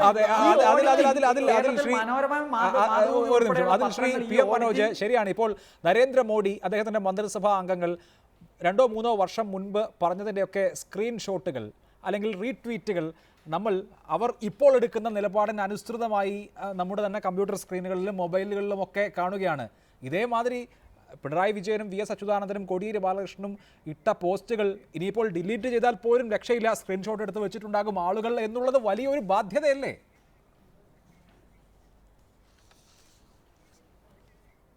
ബാധ്യതയല്ല, അതാണ് ജനങ്ങളോടുള്ള അക്കൗണ്ടബിലിറ്റി. ഈ സാധാരണഗതിയിൽ രാഷ്ട്രീയ നേതാക്കൾ നേരത്തെ ആണെങ്കിൽ ഒരു പത്രസമ്മേളനത്തിൽ ഒരു ചോദ്യം ചോദിച്ചു കഴിഞ്ഞാൽ കരുണാകരൻ ഒരു ചിരിക്കും കണ്ണിറുക്കും, അതോടെ കാര്യങ്ങൾ തീരും. പിന്നെ നമ്മൾ കരുണാകരൻ കള്ളം പറയുമെന്ന് പറയും. ഇപ്പോൾ അങ്ങനെ രക്ഷപ്പെടാൻ കഴിയില്ല. അത് രക്ഷപ്പെടാൻ കഴിയാത്തത് രാഷ്ട്രീയ നേതാക്കൾക്ക് മാത്രമല്ല. ഞാനിപ്പോൾ പറഞ്ഞില്ലേ, ഹരീഷ് വാസുദേവൻ ചില തെറ്റായ ധാരണകളുടെ അടിസ്ഥാനത്തിൽ ഈ സ്വർണവുമായി ബന്ധപ്പെട്ട നികുതിയുടെ പ്രശ്നത്തിൽ ഒരു പോസ്റ്റ് ഇട്ടു. ആളുകൾ വലിച്ച് കീറി ചുമരിലൊട്ടിച്ചു എന്ന് പറഞ്ഞാൽ മതി, അവസാനം മാപ്പ് പറയേണ്ടി വന്നു. അത് എനിക്കോട് അങ്ങനെ ഒരു അവസ്ഥ ഉണ്ടായിട്ടുണ്ട്. നമ്മൾ വളരെ സൂക്ഷ്മതയോടെ വളരെ കൃത്യതയോടെ കാര്യങ്ങൾ കൈകാര്യം ചെയ്തില്ലെങ്കിൽ നമ്മൾ അബദ്ധത്തിൽപ്പെടും. അതുകൊണ്ടാണ് പലപ്പോഴും ഇത് പിന്നെ ചിലപ്പോൾ നമ്മൾ 2-3 അക്കൗണ്ടുകൾ കൈകാര്യം ചെയ്യുന്ന ആളുകളായിരിക്കും. ഒരു അക്കൗണ്ടിൽ ഇടേണ്ട പോസ്റ്റ് മറ്റൊരു അക്കൗണ്ടിൽ അബദ്ധത്തിൽ ഇട്ട് പോയി കഴിഞ്ഞാൽ തന്നെ നമ്മൾ തകർന്നു. അതുകൊണ്ട് അങ്ങേയറ്റം സൂക്ഷ്മത, അങ്ങേയറ്റം അവധാനത, അങ്ങേയറ്റം ബോധ്യം, ഇത് മൂന്നുമില്ലെങ്കിൽ നമുക്ക് സാമൂഹ്യ മാധ്യമങ്ങളിൽ ഇടപെടാൻ കഴിയില്ല. അതുകൊണ്ട് തന്നെ ഇപ്പോൾ എൻ്റെ ഒരു വ്യക്തിപരമായ അനുഭവം എടുത്തു കഴിഞ്ഞാൽ എന്നേക്കാൾ എൻ്റെ PM മനോജ് എന്നതിനേക്കാൾ കൂടുതൽ ഓടുന്ന ഒരു ID CID മനോജാണ്.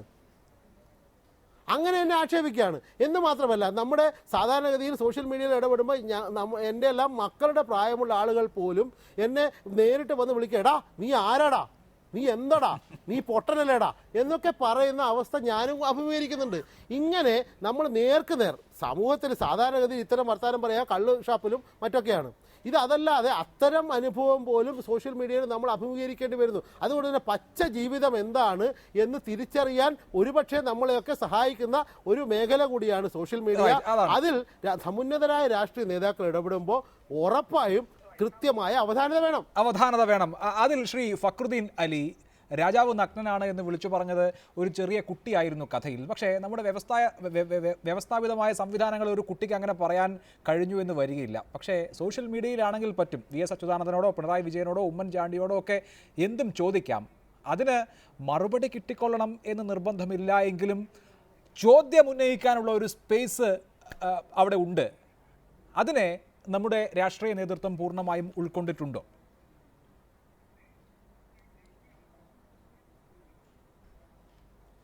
അല്ല, തീർച്ചയായിട്ടും നമ്മുടെ ഒരു രാഷ്ട്രീയ നേതൃത്വം അത് മനസ്സിലാക്കി എന്ന് തന്നെയാണ് എനിക്ക് തോന്നിയിട്ടുള്ളത്. കാരണം എന്ന് വെച്ചാൽ ഇതില്ലെങ്കിൽ നേരത്തെ അഭിലാഷ് എന്നെ ചൂണ്ടിക്കാണിച്ച പോലെ 20% നമ്മുടെ വോട്ടേഴ്സിനെ അല്ലെങ്കിൽ 25-30% നമ്മുടെ പോപ്പുലേഷനിൽപ്പെട്ട എൻ്റെ പോപ്പുലേഷൻ്റെ ഒരു പാർട്ടിനെ കൃത്യമായിട്ട് അഭിസംബോധന ചെയ്യണമെങ്കിൽ മനോഹരൻ നേരത്തെ ചൂണ്ടിക്കാണിച്ച പോലെ നമ്മൾ ഇതിനു കൂടി ഈ പറയുന്ന സോഷ്യൽ മാധ്യമം കൂടി ശ്രദ്ധിക്കേണ്ടതുണ്ട്.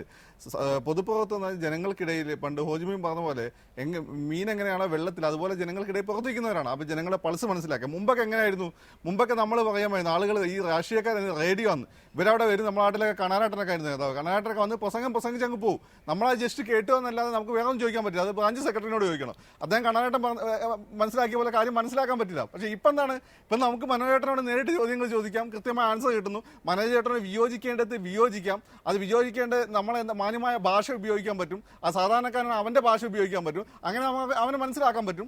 അതെല്ലാം ഉണ്ട്. അത് മാത്രമല്ല, ഇപ്പം എനിക്ക് ബൽറാമെന്ന് തോന്നുന്നു. ബൽറാം ഒരിക്കൽ നിയമസഭയിലെ സബ്മിഷനോ മറ്റോ ഉന്നയിക്കുന്നതായിട്ട് ബന്ധപ്പെട്ട് അദ്ദേഹം അതിൻ്റെ ഡീറ്റെയിൽസ് ഫേസ്ബുക്കിലിട്ടു. പല ആളുകൾ അതിനെ വിമർശിച്ചു. പരമ്പരാഗതമായിട്ട് തോട്ട്സുള്ള സുനിൽകുമാറിനെ പോലെയുള്ള ആളുകളൊക്കെ വിമർശിച്ചു. പക്ഷേ ഞാൻ ആ കാര്യത്തിൽ ബൽറാമിൻ്റെ കൂടെ സ്വാഭാവികമായിട്ടും പലരും രാഹുലിനും എനിക്കും അത് ആ മേഖലയിൽ മനോഹരനൊക്കെ ആഡ് ചെയ്യാൻ പറ്റും. ആ രീതിയിൽ കൂടുതൽ ജനാധിപത്യത്തെ കൂടുതൽ ഇടങ്ങളിലേക്ക് കൊണ്ടുപോകാൻ പറ്റും. ഹെബമാസ് മുമ്പ് പറഞ്ഞതുപോലെ നമ്മൾക്ക് ഈ കുത്തക മാധ്യമങ്ങൾ വന്നതോടുകൂടി ഇല്ലാതെ പോയ പബ്ലിക് സ്പേസിനെ ഇന്ന് നമുക്കൊരു വിർച്വൽ പബ്ലിക് സ്പീയറിലേക്ക് കൊണ്ടുപോകാൻ പറ്റുന്ന നല്ല കാര്യമാണ്. പക്ഷേ ഞാൻ കുറച്ചൊക്കെ ഒന്ന് മാന്യമായിട്ട് ഇടപെടണം എന്ന് വിശ്വസിക്കുന്ന, അങ്ങനെ ഇടപെട്ട് കാണാൻ ആഗ്രഹിക്കുന്ന ഒരാളാണ്. അതുകൊണ്ട് ഈ കാര്യത്തിൽ കുറച്ചും കൂടിയൊക്കെ ഒരു സാക്ഷരതയും കുറച്ചും കൂടി ഒക്കെ അവബോധം വേണമെന്ന് വിശ്വസിക്കുന്ന ആളാണ് ഞാൻ. കാരണം ചില ആളുകൾ ഇടുന്ന കമൻറ്റൊക്കെ കണ്ടു കഴിഞ്ഞാൽ നമുക്ക് കുടുംബസമേതം നോക്കാൻ പോലും പറ്റില്ല. അതിനോടൊന്നും എനിക്ക് യോജിപ്പില്ല. അതിന് നമ്മുടെ രാഷ്ട്രീയക്കാർ കൂടുതൽ സജീവമായി രംഗത്തിറങ്ങിയ സാഹചര്യത്തിൽ ഈ ഒരു അവയർനെസ് ക്യാമ്പയിൻ അവർക്ക് നടത്താൻ പറ്റുമെങ്കിൽ അത് കൂടുതൽ നന്നായിരിക്കും. തുടരുക. ശ്രീ രാഹുൽ ഈശ്വർ, രാഷ്ട്രീയ നേതാക്കൾക്ക് നയം രൂപീകരിക്കേണ്ട, ഭരണരംഗത്തേക്ക് വരേണ്ട ആളുകൾക്ക് കിട്ടുന്ന ഫീഡ്ബാക്കും വളരെ പ്രധാനമാണല്ലോ. ഇവിടെ ഇപ്പോൾ ശ്രീ ഹരീഷ് വാസുദേവൻ സൂചിപ്പിച്ചു, LDFൻ്റെ പ്രകടന പത്രികയുമായി ബന്ധപ്പെട്ട് ഒരു സംവാദം TM തോമസ് ഐസക്കിൻ്റെ പേജിൽ നടക്കുന്നുണ്ട്. അതുമാതിരി ജനങ്ങളുടെ വികാരം എന്താണ്, ജനങ്ങളുടെ അടിയന്തര ആവശ്യങ്ങൾ എന്താണ് എന്നുള്ള തരത്തിലൊരു ഫീഡ്ബാക്ക് ഈ നയം രൂപീകരിക്കുന്ന ഏറ്റവും പ്രധാനപ്പെട്ട രാഷ്ട്രീയ നേതാക്കളിലേക്ക് കിട്ടും വിധത്തിൽ വളർന്നിട്ടുണ്ടോ ഈ സോഷ്യൽ മീഡിയ സംവാദങ്ങൾ? വളർന്നുകൊണ്ടിരിക്കുകയാണ്. ഫക്രുദ്ദീൻ ഇപ്പം പറഞ്ഞൊരു വാക്ക് എനിക്ക് വളരെ ഇഷ്ടപ്പെട്ടു. ഒരു വെർച്വൽ പബ്ലിക് സ്പേസായി അത് വളരുകയാണ്. ആ പബ്ലിക്കിൻ്റെ ഫീഡ്ബാക്ക് കിട്ടുന്ന, എനിക്ക് നേരത്തെ മാത്യു കൊൽനാടൻ പറഞ്ഞ വളരെ പ്രസക്തമായ ഒരു കാര്യം, പലപ്പോഴും പോസിറ്റീവ് മാത്രമല്ല, ഒരുപാട് നെഗറ്റീവും ആൻറ്റി ആയിട്ടുള്ള കമൻസും ഒക്കെ നമുക്ക് കിട്ടും.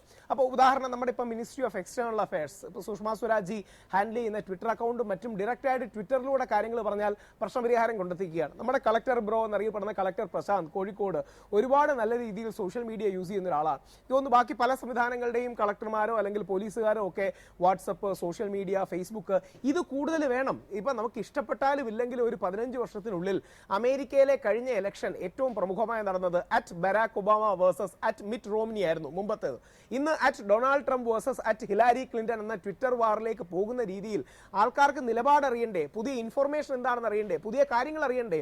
എനിക്ക് വിഷമം തോന്നുന്നൊരു കാര്യം, മുമ്പ് നമ്മുടെ നിയമസഭ, ഒരുപക്ഷെ നമ്മുടെ എല്ലാം ആദരണീയനായ കാർത്തികേയൻ സാർ എൻ്റെ അഭിപ്രായത്തിൽ ഞങ്ങൾക്ക് എല്ലാം ഇഷ്ടമാണെങ്കിലും ചെയ്തുകൂടാത്തൊരു കാര്യമായിരുന്നു VT ബൽറാമിനോട് ആ എക്സ്പ്ലനേഷൻ ചോദിച്ചത്.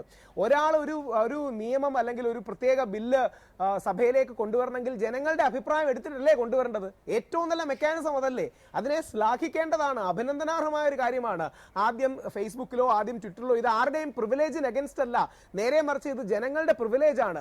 ഇത് ഇടുകയും ഫീഡ്ബാക്ക് എടുക്കുകയും, എതിർക്കുന്ന എനിക്ക് അതിനൊരു കമന്റ് ചെയ്യാൻ പറ്റും, ശ്രീ മനോജിക്ക് വേറെ കമന്റ് ചെയ്യാൻ പറ്റും, ഹരീഷിന് മറ്റൊരു ഇൻപുട്ടോ കോൺട്രിബ്യൂഷനോ കൊടുക്കാൻ പറ്റും, മീഡിയക്കാർക്ക് കൊടുക്കാൻ പറ്റും.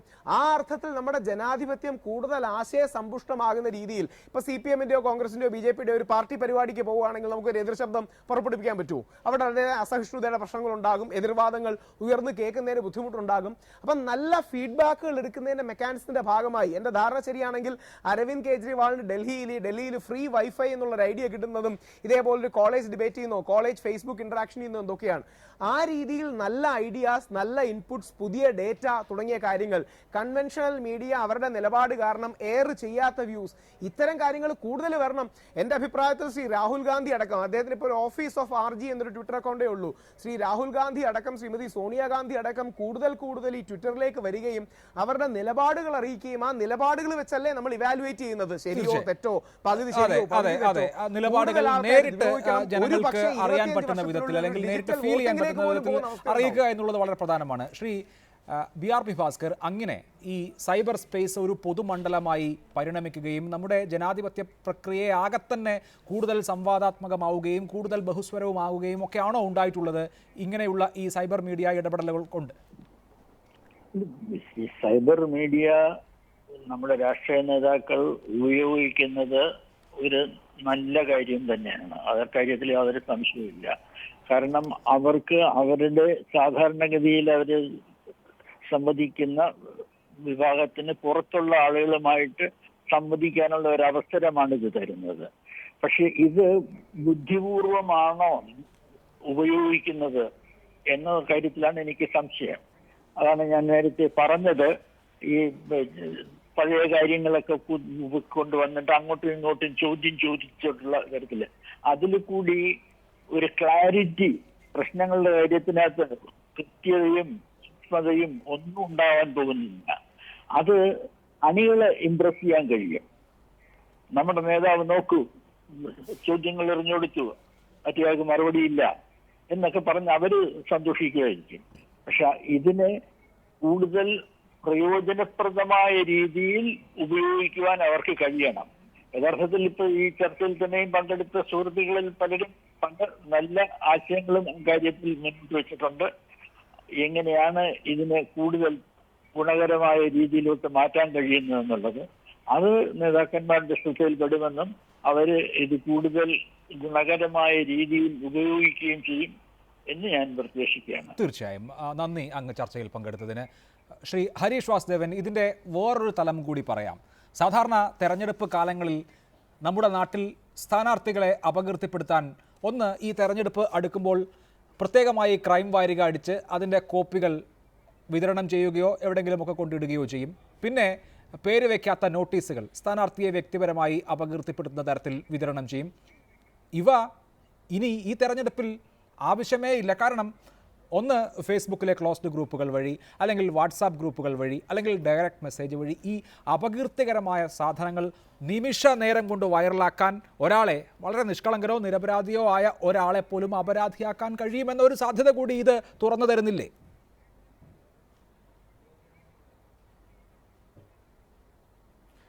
അല്ല, അതിപ്പോൾ ഇലക്ഷന് മുമ്പ് ഈ ഇലക്ട്രോണിക് മാധ്യമം ഉപയോഗിക്കുന്നതിന് മുമ്പ് അത് സാധ്യമായിരുന്നു. ക്രൈം അച്ചടിച്ച് വിൽക്കുക വഴി അല്ലെങ്കിൽ ഏതെങ്കിലും തരത്തിലുള്ള വിതരണങ്ങൾ വഴിയൊക്കെ അത് സാധ്യമായിരുന്നു. അന്ന് നമ്മളത് തടഞ്ഞത് പോലീസുകാർ പോയി ഇതിൻ്റെ കോപ്പി പിടിച്ചെടുക്കുമായിരുന്നു. പിടിച്ചെടുത്ത് കിട്ടിയ കോപ്പികൾ പിടിച്ചെടുക്കുകയും കേസെടുക്കുകയും ഒക്കെ ചെയ്യുമായിരുന്നു. പക്ഷേ രാത്രികളിലൊക്കെയാണ് ഇത് വിതരണം ചെയ്ത ആളുകളിൽ എത്തിക്കാറുള്ളത്. ഇന്നിപ്പോൾ ഇലക്ട്രോണിക് മാധ്യമം വഴി അത് വിതരണം ചെയ്യുമ്പോൾ കുറച്ചുകൂടി എളുപ്പത്തിൽ ഇത് പിടിച്ചെടുക്കാനുള്ള സാധ്യത കൂടിയുണ്ട്. സ്റ്റേറ്റ് അത് ഉപയോഗിക്കുന്നുണ്ടോ എന്ന് ചോദിച്ചാൽ തീർച്ചയായിട്ടും ഉണ്ട് ഇപ്പോൾ. പക്ഷെ അത് ഉപയോഗിക്കുന്നത് വൺ സൈഡഡ് ആയിട്ടാണ്. ഇപ്പോൾ ഇരിക്കൂർ മണ്ഡലത്തിൽ KC ജോസഫ് മത്സരിക്കുന്നതിനെതിരായി ആ നാട്ടിലെ 12,000-ഓളം ആളുകൾ സംഘം ചേർന്ന് ഒരു ഫേസ്ബുക്ക് ഗ്രൂപ്പ് ഉണ്ടാക്കി. ഞാനതിൽ അംഗമായിട്ടുണ്ട്. അവരെന്താണ് പറയുന്നതെന്ന് അറിയാൻ വേണ്ടി. പക്ഷെ അതിൽ ഒരാൾ പോസ്റ്റ് ചെയ്ത ഒരു പോസ്റ്റ് അത് കണ്ടപ്പോൾ തന്നെ ഞാൻ പറഞ്ഞു, അതിൻ്റെ അഡ്മിനോട് ഞാൻ പറഞ്ഞു, ഇത് വസ്തുതാവിരുദ്ധമായിട്ട് ഉണ്ടാക്കിയ ഒരു പോസ്റ്ററാണ്. ഇത് ചെയ്യുന്നത് ഇതിൻ്റെ മൊത്തം അന്തസ്സിന് ഒരുപക്ഷെ നിരക്കുന്നതായിരിക്കില്ല എന്ന് ഞങ്ങൾ ഫോണിൽ പറഞ്ഞുകൊണ്ടിരിക്കെ തന്നെ പോലീസ് അതിന് കേസെടുത്തു എന്ന് പറയുന്ന ഒരു വാർത്ത പുറത്തു വന്നു. അപ്പോൾ ഇത്തരത്തിൽ പോലീസിന് ഏത് സമയത്തും ഏത് ഫേസ്ബുക്ക് ഗ്രൂപ്പിൻ്റെ പോസ്റ്റ് ഇട്ട ആളെയും പിടിക്കുന്നതിന്, അനോണിമിറ്റി ഉണ്ടെങ്കിൽ അത് കണ്ടുപിടിക്കുന്നതിന് സമയമെടുത്തുകൊണ്ട് ക്രൈം രജിസ്റ്റർ ചെയ്ത് അന്വേഷിക്കാവുന്നതേ ഉള്ളൂ. പക്ഷേ വാട്സപ്പ് അങ്ങനെയല്ല. കേരളം മുഴുവൻ സജീവമായി വാട്സപ്പിൽ ഇത്തരത്തിലുള്ള നുണപ്രചരണങ്ങൾ നടത്തിക്കൊണ്ടിരിക്കുകയാണ്. ഞാൻ ഏറ്റവും കൂടുതൽ കണ്ടത് ഈ RSSന്റെ വാട്സപ്പ് ഗ്രൂപ്പുകളിൽ വളരെ സജീവമായിട്ട് അവർ കേരളത്തിൽ അങ്ങനെ സംഭവിക്കുന്നു ഇങ്ങനെ സംഭവിക്കുന്നു ഒക്കെ പറഞ്ഞിട്ട് വലിയ പ്രചരണങ്ങൾ നടത്തിക്കൊണ്ടിരിക്കുന്നുണ്ട്. ഹിന്ദുക്കളുടെ കണക്കുമായൊക്കെ ബന്ധപ്പെടുത്തി ഇപ്പം അമ്പലത്തിന്റെ പണം മുഴുവൻ പോകുന്നത് സർക്കാരിലേക്കാണെന്നും പള്ളിയുടെ പണം മുഴുവൻ അവരിലേക്കാണ് പോകുന്നതെന്നൊക്കെ പറയുന്നുള്ള പഴയ വാദങ്ങൾ VD സതീശൻ നിയമസഭയിൽ ഉന്നയിച്ച് വളരെ ക്രിസ്റ്റൽ ക്ലിയർ ആയി പൊളിച്ചിട്ടുള്ള വാദങ്ങൾ വരെ വീണ്ടും വീണ്ടും ഇങ്ങനെ വാട്സപ്പിൽ ഉണ്ടാവുന്നുണ്ട്. ഇത് കൃത്യമായി ഈ രാജ്യത്തെ കുറ്റകരമാണെന്നും IPC പ്രകാരം ഇതൊരു ഒഫൻസ് ആണെന്നും തിരിച്ചറിയുന്ന ഒരു പോലീസ് ഇതിനകത്ത് നടപടി എടുക്കേണ്ടതുണ്ട്. ഇതിപ്പോൾ ആദ്യത്തെ ഇലക്ഷൻ ആയതുകൊണ്ട് ഒരുപക്ഷെ സംഭവിച്ചിട്ടുണ്ടാവില്ല. പക്ഷെ നമ്മൾ ഇതിന്റെ സാധ്യതയെ നമ്മൾ ഇത്തരം ചെറിയ മിസ്യൂസ് കൊണ്ട് നമ്മൾ ഇല്ലാതാക്കരുത്. അപകീർത്തികരമായ വസ്തുതാവിരുദ്ധമായ വാർത്തകൾ, ഇല്ലാത്ത കഥകൾ, അതേമാതിരി തന്നെ ഏതെങ്കിലുമൊക്കെ തരത്തിൽ ധ്രുവീകരണം ഉണ്ടാക്കുന്ന വിധത്തിലുള്ള മതപരമോ ജാതീയമായ സ്പിരിറ്റ് കലർത്തുന്ന വിധത്തിലുള്ള ഇത്തരത്തിലുള്ള പ്രചരണങ്ങളുണ്ടല്ലോ, അത് ഏതെങ്കിലും ഒരു വിഭാഗം മാത്രമാണ് നടത്തുന്നത് എന്ന് കരുതുക വയ്യ. അത് ഒരു വളരെ പ്രധാനപ്പെട്ട തെരഞ്ഞെടുപ്പ് പ്രവർത്തനത്തിൻ്റെ ഭാഗമാണോ എന്ന് സംശയിക്കത്തക്ക തരത്തിൽ നമ്മൾ ഞെട്ടിപ്പോകുന്ന വിധത്തിലുള്ള പ്രചരണങ്ങൾ ഇതേ മാധ്യമങ്ങൾ വഴി നടക്കുന്നുണ്ട്.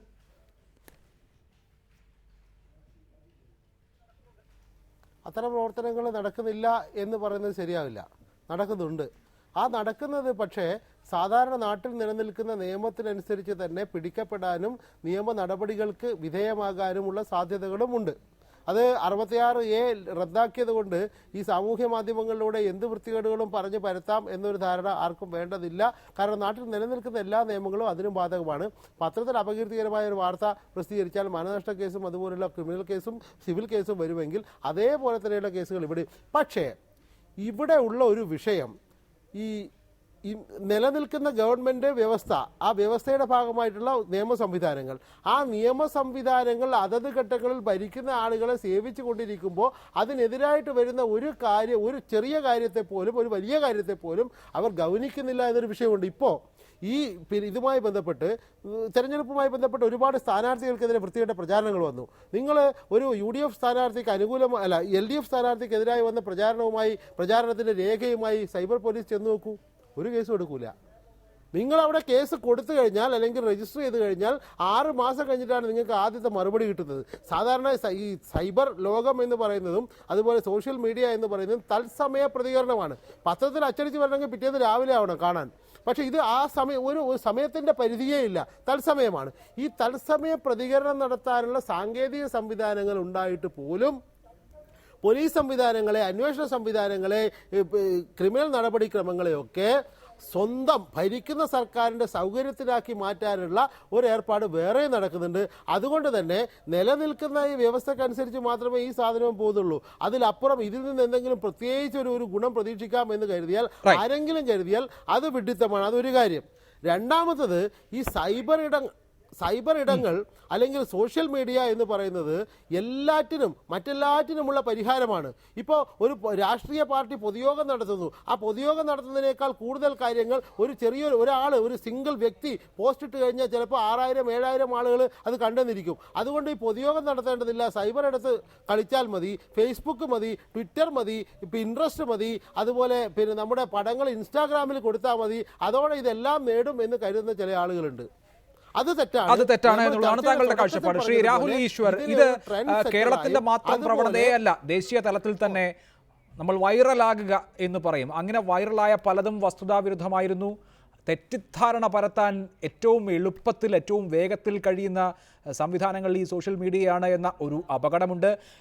ഒന്നിലധികം ഘട്ടങ്ങളിൽ ഇൻ്റർനെറ്റ് കണക്ടിവിറ്റി ചില കലാപ സമാനമായ സാഹചര്യങ്ങൾ ഉണ്ടായപ്പോൾ ഇന്ത്യയിൽ തന്നെ നിരോധിക്കേണ്ടി വന്നു. പല സാമുദായിക സ്പർദ്ധകളുടെയും ആദ്യത്തെ വിത്ത് വരുന്നത് ഈ പരസ്പരമുള്ള സോഷ്യൽ മീഡിയ കമ്മ്യൂണിക്കേഷൻ വഴിയായിരുന്നു. ഇങ്ങനെ കള്ളം പ്രചരിപ്പിക്കാൻ, നാട്ടിൽ കലാപം ഉണ്ടാക്കാൻ പോലും കഴിയുന്ന വിധത്തിലുള്ള അപകടകരമായ അംശം കൂടിയില്ലേ? ഒരു തെരഞ്ഞെടുപ്പ് കാലത്ത് നമ്മൾ ചർച്ച ചെയ്യുമ്പോൾ ഇങ്ങനെ സ്ഥാനാർത്ഥികളെ അപകീർത്തിപ്പെടുത്താനും തെറ്റ് പ്രചരിപ്പിക്കാനുമുള്ള ഒരു വഴി കൂടി, ഒരു അപകടം കൂടി ഇതിൽ അടങ്ങിയിരിക്കുന്നു എന്ന് മനസ്സിലാക്കി വേണ്ടേ ചർച്ച ചെയ്യാൻ?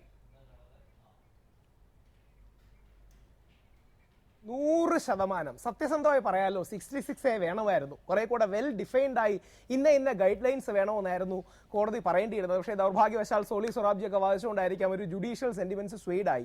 2 ബാംഗ്ലൂരിൽ സംഭവിച്ച നോർത്ത് ഈസ്റ്റുകാർക്കെതിരെയുള്ള ഒരു കലാപ സമാനമായ സാഹചര്യം, ബർമയിൽ സംഭവിച്ച ഒരു സമുദായത്തിന് പ്രശ്നം പറ്റി എന്ന രീതിയിൽ ഉണ്ടാക്കിയ വ്യാജ വാർത്ത, ശ്രീ പിണറായി വിജയന്റെ ഇല്ലാത്ത വീടാണെന്ന് കാണിക്കുന്ന വ്യാജ വാർത്ത, ഇതൊക്കെ ഉണ്ടായിട്ടുണ്ട്. പക്ഷേ എല്ലാവരും അത് ചെയ്യുന്നുണ്ടെന്ന് നമുക്ക് മറക്കരുത്. ഈ ഇരിക്കുന്ന ഞാൻ ഏകദേശം 2 ആഴ്ച മുമ്പ് ദേശാഭിമാനിയിലും കൈരളി വെബ് ഡെസ്കിലും ഒക്കെ വന്ന വാർത്തയാണ്. ഞാൻ ബ്രാഹ്മണനായതുകൊണ്ട് BJP ഓഫീസ് ഗുരുവായൂർ ഉദ്ഘാടനം ചെയ്യാൻ പോയപ്പോൾ വ്യത്യസ്ത ജാതിക്കാരെ ഒന്നും അടുത്തിരുത്തിയില്ല. 1 വർഷത്തോളം കൈരളി വർക്ക് ചെയ്തൊരു വ്യക്തി കൂടിയാണ് ഞാൻ. അപ്പോൾ വ്യത്യസ്തമായ ഒരു ജാതി എന്ന് കല്യാണം കഴിച്ച വ്യക്തിയാണ്. എല്ലാ ജാതി സമുദായങ്ങളിൽ നിന്നും പൂജാരിമാർ വേണമെന്ന് വാദിക്കുന്നതാണ്. അപ്പോൾ എനിക്ക് ജാതീയമായ അയിത്തമുണ്ടെന്ന് പ്രചരിപ്പിക്കാനും ചില പക്ഷക്കാർ ഇതിലൂടെ ശ്രമിച്ചിട്ടുണ്ട് എന്ന കാര്യമൊന്നും നമ്മൾ മറക്കരുത്. എല്ലാ ഭാഗങ്ങളും ചെയ്യുന്നുണ്ട്. അല്ലെങ്കിൽ ഹിന്ദു വർഗീയവാദികൾ ചെയ്യുന്നൊരു കാര്യം പറയാം. ഇപ്പം ജസ്റ്റിസ് കുര്യൻ ജോസഫാണ് ശബരിമല കേസ് കേൾക്കുന്നത്. അദ്ദേഹം മാത്രമാണ് കുറച്ച് സെൻസിറ്റീവായി നമ്മുടെ കാര്യങ്ങളോടെ കേൾക്കുന്നത്, നമ്മളോട് അനുഭാവപൂർണ്ണമായി നിൽക്കുന്നത്.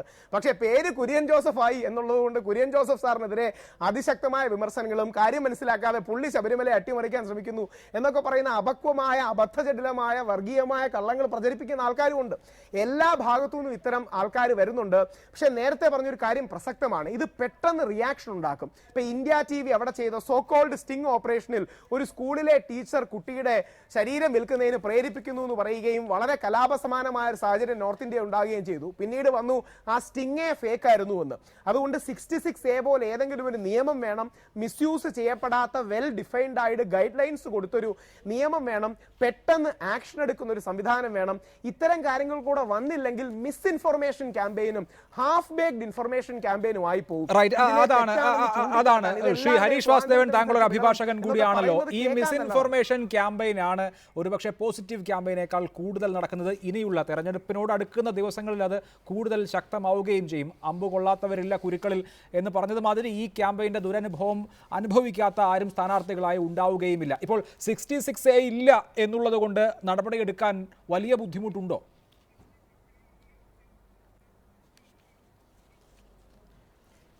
ബുദ്ധിമുട്ടില്ല.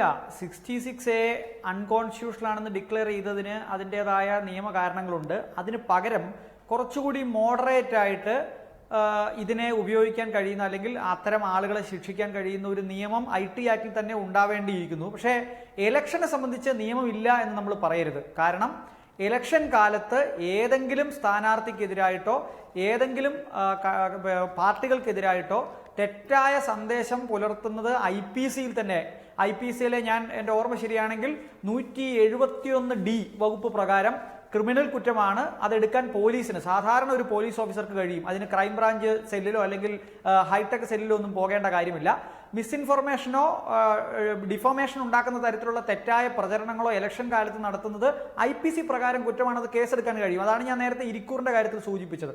അപ്പോൾ തീർച്ചയായിട്ടും നിയമം ഇല്ലാത്തത് കൊണ്ടല്ല. പക്ഷേ ചാനൽ പ്രവർത്തകരെ മുഴുനീള ചീത്ത പറഞ്ഞിട്ടും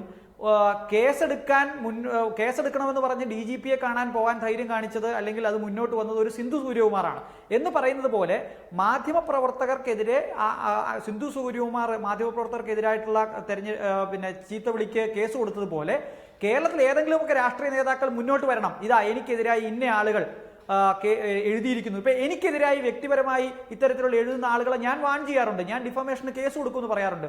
അത് പറയുകയും അവരെ കൊണ്ട് പിൻവലിപ്പിക്കുകയും മാപ്പ് പറയുകയും ചെയ്യാറുണ്ട് പലപ്പോഴും.